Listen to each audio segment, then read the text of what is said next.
e hoje um convidado super especial, o Dr. Pedro Ramon, foi meu contemporâneo de colégio, de residência e filho da terra, vai falar um pouquinho, mastologista, filho da terra, vai falar um pouquinho para vocês sobre talvez o grande temor das mulheres, uma incidência altíssima. Hoje, só para vocês terem noção da importância desse tema, por isso que todo ano a gente faz essa campanha mundial. A cada ano, em torno de 74 mil novos casos de câncer de mama são diagnosticados.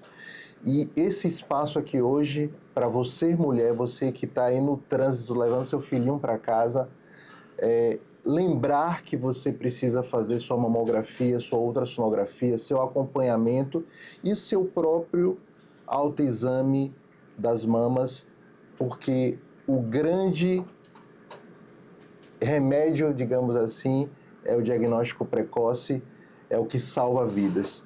Então, vou dar boas-vindas ao nosso convidado aqui hoje, Dr. Pedro Ramon. Bom dia a todos. Bom dia, André, bom dia, Marcos. Prazer estar aqui. Bom dia a todos aí, ouvintes, né? Estamos aqui para a gente falar desse tema bastante importante. É um prazer estar aqui com vocês hoje.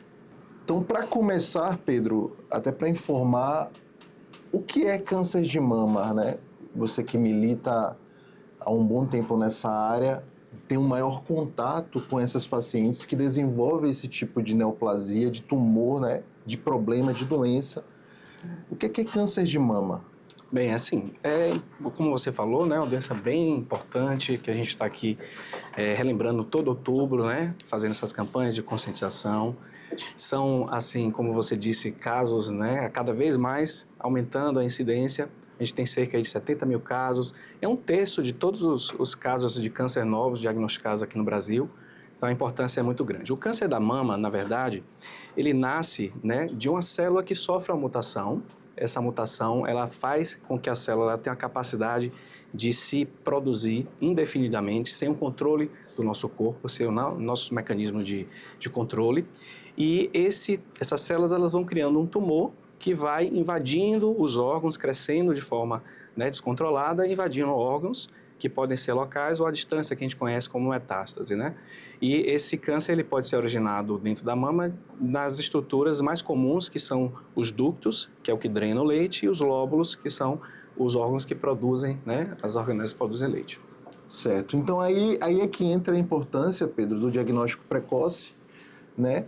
E quais são os sinais e sintomas que essa mulher, ela inicialmente, assim, quando ela percebe alguma alteração na sua mama, que tem que chamar a atenção e procurar o profissional de saúde, seja o mastologista ou ginecologista, para estar dando seguimento a esse tratamento e um diagnóstico precoce, que talvez seja o mais importante nesse caso. Claro. É importante frisar que o câncer de mama, nas fases iniciais, ele não dá sintoma. Então, é algo assim que pode ficar por anos ali no organismo da mulher sem que ela sinta nenhum tipo, né, de sintoma ou sinal. Mas os sinais mais frequentes, quando eles são evidentes, envolvem a presença de um caroço, geralmente é um caroço duro, né, que ela consegue sentir. Você tem algumas áreas de retração da pele, como se tivesse algo puxando aquela pele ali para dentro. Você tem alterações na pele, como edema, que a gente chama aquele inchaço, uma vermelhidão, dá um aspecto na pele de casca de laranja, como é chamado. Sim. A gente tem também uma saída de líquido anormal. Na verdade, sair líquido da mama pode ser até, na maior parte das vezes, algo fisiológico. Principalmente aquele líquidozinho que a gente aperta e ele pode drenar. Mais transparente. Quando a gente tem aquele líquido que vaza, eu costumo falar assim, vazou o líquido, então vaza de um lado só, né, um líquido transparente, incolor ou sanguinolento, isso deve ser, né, motivo de investigação, né, de procura para algum profissional avaliar, né, de fato. Elas têm dúvidas em relação à idade. Sim. Tá? Talvez a idade seja uma das grandes dúvidas. Quando iniciar esse rastreamento, claro. Se tem alguma relação com o histórico familiar, se essa paciente ela precisa fazer esse exame antes. Então, isso tem um protocolo hoje no Ministério da Saúde em relação à realização de alguns exames de imagem. Como é que isso é realizado hoje na nossa saúde? Essa pergunta é excelente, porque a gente as próprias recomendações, elas são conflituosas. O Ministério da Saúde, através do INCA, ele recomenda que as mulheres que não têm um risco elevado, um risco familiar, iniciem a mamografia acima dos 50 anos, a partir dos 50 anos. As sociedades de ginecologia, de mastologia e do Colégio de Radiologia, eles pedem para iniciar esse rastreamento com a mamografia um pouco mais precoce. Então, acima dos 40 anos, fazer mamografias anuais, se possível, a depender da densidade mamária, né, que é a característica da mama da mulher, associar a ultrassom também. Quando as mulheres têm algum fator de risco muito importante, um histórico familiar importante, você antecipa um pouco essas recomendações. Então, geralmente se faz esse controle 10 anos antes daquele caso que você teve ali, o parente de primeiro grau desenvolveu o câncer, começou com 40 anos, então, por exemplo, a mãe teve o câncer com 40 anos, a filha começa a fazer a partir dos 30 anos.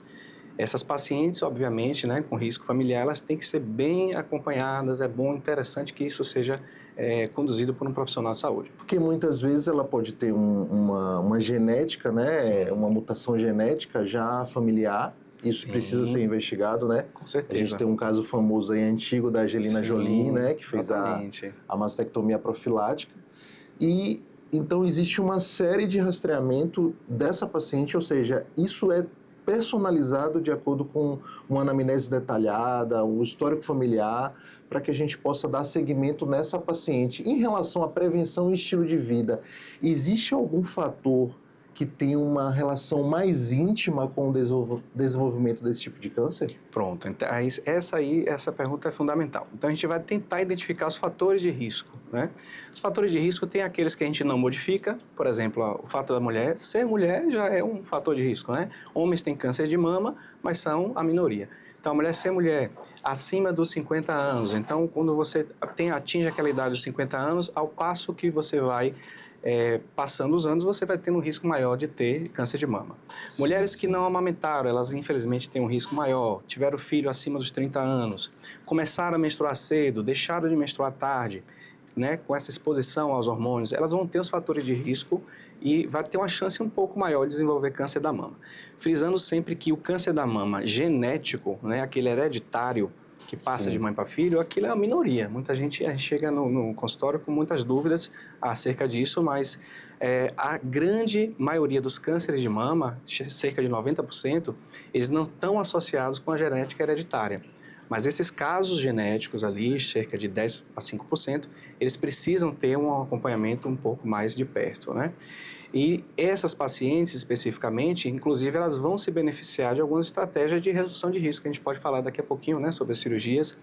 Mas, assim, frisando que manter hábitos adequados, né, de saúde, você ter dieta adequada, rica em fibras, praticar atividade física é bastante importante. Manter o controle do peso. As mulheres na menopausa, aquelas que estão com sobrepeso, elas acabam tendo uma maior ação do hormônio, do estrogênio na gordura, então aquelas mulheres vão ter um risco maior de ter câncer da mama.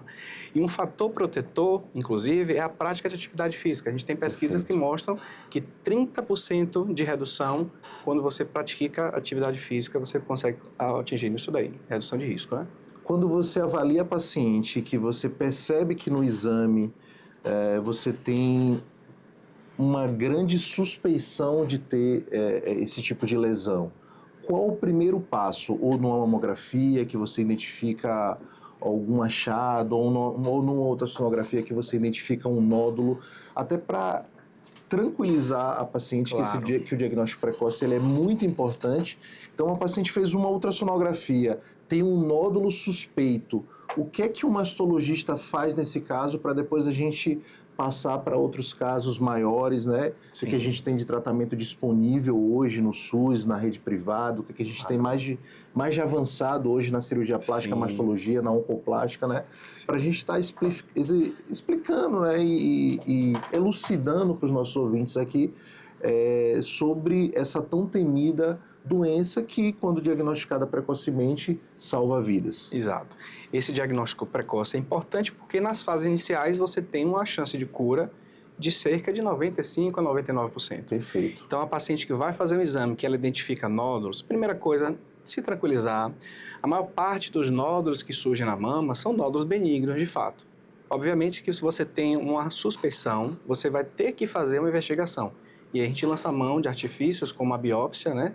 Existem alguns Sim. tipos de biópsias que você tira a amostra das células ou pedacinhos, né, de tecido daquele tumor para dar o diagnóstico e a partir daí você programar qual vai ser a melhor atenção dessa paciente. Então, o tratamento ele vai envolver tanto processos cirúrgicos como quimioterapia, radioterapia, os três ou até mesmo um só ou nenhum. Isso aí é muito individualizado. A gente tem uma combinação hoje de mais de 60 tipos de câncer de mama por conta dos receptores para hormônio que cada um vai ter. Então, o tratamento é extremamente individualizado. Ele vai envolver também a programação de acordo com a extensão do tumor na mama, do tipo de mama da paciente. Isso em casos mais avançados. E casos avançados. E casos iniciais, que você precisa fazer cirurgia, você também tem hoje cirurgias que você vai de acordo com aquele tipo, né, do tamanho da mama em relação ao tamanho do tumor, por exemplo, né, as cirurgias conservadoras, não só se tira a mama hoje em dia para todo caso de câncer. A gente pode abordar isso daqui a pouquinho. Então, assim, uma dúvida que eu recebo muito, todo nódulo você tem que pulsionar? Não. De fato, não, Marcos. Assim, a gente tem algumas recomendações para que nódulos de aspecto benigno, que são aqueles nódulos que a gente chama de categoria 3, por exemplo, né? A gente fazer um acompanhamento, na maior parte dos casos. Sim, de 6 em 6 meses? 6 meses, por exemplo. Alguns casos, o seu médico ele vai querer fazer uma punção porque vai preencher alguns critérios, ou ele ficou na dúvida, ou é algo novo, porque nenhum exame a gente vai ter uma certeza 100%. Então, a gente vai aliar tanto o diagnóstico da imagem como o exame físico para indicar melhor tratamento, melhor investigação naquele caso. E os cistos também é algo que a gente recebe bastante aqui no consultório. Cistos preocupam as mulheres, em geral, os cistos simples, que às vezes podem ser nódulos palpáveis, eles são alterações funcionais, né? Não há aquela preocupação. O nódulo suspeito, geralmente, no exame, ele dá as caras. Então, aquele exame ele vai ver um nódulo alterado e esse é o nódulo que a gente vai ter que se preocupar. Mas, obviamente, todo nódulo ele vai ter que ser acompanhado por um profissional. Então, quando é que a gente parte para o procedimento cirúrgico, né, em si? Isso. Quando é que você indica a cirurgia para esses casos, para esses nódulos? Ou a partir de que tipo de lesão o paciente ele já tem que ser orientado a realizar a cirurgia? Porque aí você sabe que já entra a questão do impacto emocional, psicológico, né? Tem que ter uma equipe interdisciplinar para acolher esse paciente, né? Porque quando a paciente recebe um resultado que ela tem um câncer, eu acho que o mundo desaba, né? Toda a estrutura familiar ali é abalada. Então, quando você indica a cirurgia, qual é o seu protocolo em relação a esses pacientes que você já faz um diagnóstico de uma lesão mais avançada, que é o que a gente não quer, por isso que a gente tem essas campanhas de conscientização, né, para o diagnóstico precoce, autoexame da mama, mamografia anual, ultrassonografia, se você tem um nódulo suspeito, fazer em 6 em 6 meses. Então, o que a gente quer aqui é trazer informação de qualidade para a população, porque câncer não é sentença, não é condenação. Quando diagnosticado precocemente, a gente consegue dar um tratamento de qualidade e consegue salvar a vida. De fato, né? Durante o diagnóstico, a gente vai ter o apoio aí de uma equipe multidisciplinar. Envolve psicólogos, envolve o oncologista, o radio-oncologista, e a gente vai traçar ali qual vai ser a melhor conduta, né, para aquele paciente. Há muitos anos atrás, a gente tinha, de fato, como você falou aí, uma sentença de morte, né? Porque era algo que não se conhecia muito bem. Então, todo câncer da mama, você fazia cirurgias extremamente agressivas, você retirava a mama obrigatoriamente, você retirava pedaços de músculo, pedaços de costela. Então, esse procedimento, ele foi avançando, foi se descobrindo novas técnicas, foi descobrindo-se novos tratamentos auxiliares, que hoje permitem que você faça, por exemplo, uma cirurgia conservadora. Perfeito. Né? Não há uma necessidade, em todos os casos, de retirar a mama, ou até mesmo diminuir o tamanho do tumor através de uma quimioterapia e você partir para uma cirurgia que conserva a mama, com resultados, hoje em dia, extremamente, né, satisfatórios. Então, quando a gente indica a cirurgia, dentro do seu protocolo da sua equipe, como é que você trabalha? Você faz reconstrução imediata, mediata? Porque a gente fala que hoje a gente se preocupa muito com a questão do impacto emocional dessa paciente. Então, existem diversos trabalhos que comprovam que uma reconstrução imediata, por exemplo, mesmo que você coloque ali uma prótese ou um expansor para aquela paciente que vai ser submetida a uma quimio, uma radioterapia, ela já vai sentir que ela tem uma mama, que ela continuou com a mama dela. Isso tem um impacto, isso já foi comprovado cientificamente. Então, como é que hoje é a tua realidade? Não sei se você trabalha no SUS e na rede privada ou só na rede privada. Como é que é a tua realidade hoje nesses pacientes que têm diagnóstico de lesões avançadas? Hoje eu trabalho no SUS, lá na Universidade Federal, em Salvador. A gente tem uma realidade que, assim, sempre procurar ter o diagnóstico precoce para a gente poder oferecer o tratamento com menos morbidade para o paciente, menos sequela. Mas, infelizmente, isso não é possível todas as vezes. Então, quando temos casos avançados e que a gente precisa, de fato, fazer a remoção da mama, a gente sempre conversa com a paciente sobre a possibilidade de, se for do desejo, e geralmente o é, fazer uma reconstrução de forma imediata. Então, a gente faz o contato também com a equipe de cirurgia plástica, que é extremamente importante, para que ofereça essa paciente, e é um direito garantido, inclusive por lei, de você fazer sua reconstrução, ou no momento da cirurgia, ou tardiamente, assim que ela... Isso é muito importante, né? Exato. Então, hoje o paciente, ele tem o direito... Sim, garantido. O Sistema Único de Saúde, ele tem que oferecer esse tipo de tratamento para a paciente portadora de uma neoplasia mamária, de um câncer de mama, desde o diagnóstico... Com certeza. Até a cirurgia reparadora. Hoje a gente tem um Hospital da Mulher em Salvador, né? Infelizmente, a gente ainda não tem um Hospital da Mulher em Feira de Santana. Para fazer esse tipo de tratamento, talvez seja um dos desejos que quem atua nessa área, como eu, como o Dr. Pedro, tem, em estar oferecendo esse tipo de tratamento aqui. Hoje a gente já tem um Hospital da Mulher, eu acho que falta talvez uma boa vontade de estruturar um serviço para que a gente possa oferecer isso aqui em feira, porque todos os pacientes eles são hoje encaminhados, né, para a capital, e a gente sabe que tem uma dificuldade de muitos pacientes que moram no interior da Bahia, né, de estar fazendo esse deslocamento, né, e muitas vezes esse diagnóstico não é feito de forma precoce. Né? Ok. Então, infelizmente, chegamos ao final do programa, 8 horas em ponto agora. Eu gostaria de agradecer ao Dr. Marcos Maciel, que está sempre aqui toda semana trazendo assuntos como esse, em especial neste mês de outubro, dedicado ao Outubro Rosa, ao cuidado da mulher. Dr. Marco Maciel, cirurgião plástico, e o seu convidado de hoje, muito obrigado, Dr. Pedro Cerqueira, que também é ginecologista, é isso? E mastologista. Ginecologista e mastologista. Mastologista, e estágio fez lá no European Institute of Oncology, lá em Milão. Perfeito. Experiência. Filho da terra, né? E filho de Feira de Santana, eu também sou filho de Feira de Santana. E a gente milita aqui há um bom tempo na área de saúde, na medicina. E o nosso papel aqui, mais uma vez, de trazer informação de qualidade para você, que é a nossa audiência, né? Que merece ouvir esse tipo de informação, que muitas mulheres ainda têm muitas dúvidas sobre o que a gente comentou aqui em relação a diagnóstico precoce, direitos, tá? É um direito da mulher, então o Outubro Rosa é exatamente para que a gente traga, acho que deveria ser todo mês, mas que a gente traga esse tipo de informação para que a mulher portadora de um diagnóstico de câncer de mama, ela saiba que ela tem direito desde o diagnóstico, através de exame de imagem, acompanhamento, e até a própria cirurgia mamária, que talvez a gente vai falar em um outro momento sobre os tipos de reconstrução, né? Mas que são importantes também, mas finalizando que o fato da reconstrução imediata, né, na minha área da cirurgia plástica, é muito mais para o impacto emocional dessa mulher que muitas vezes é diagnosticada tardiamente e evolui com sequelas, que ela se sinta motivada a lutar pela sua própria vida. Né? E por esse motivo está aí o Outubro Rosa para incentivá-las a buscar, independente de ter ou não algum sintoma, que busque principalmente para ter um atendimento precoce, né? O resultado precoce lá. Perfeito.